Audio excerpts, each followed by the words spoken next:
भैया light of कर दीजिए।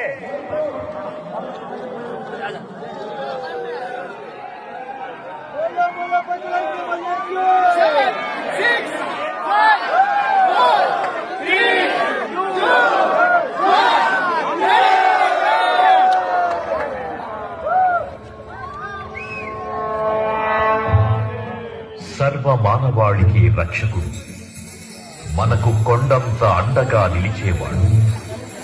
మనసులో తలచిన వెంటనే గుండెల నిండా ధైర్యాన్ని నింపగలిగే మహాయోధుడు, అభయహస్తంతో ఎల్లవేళలా మనల్ని కాపాడే ఆ పవనపుత్రుడి ఇప్పుడు మనసారా స్తుతించుకుంటూ శ్రీ పంచముఖ ఆంజనేయ స్వామిగా అవతారమెత్తిన కథ దృశ్య రూపంలో తిలకిద్దాం రండి.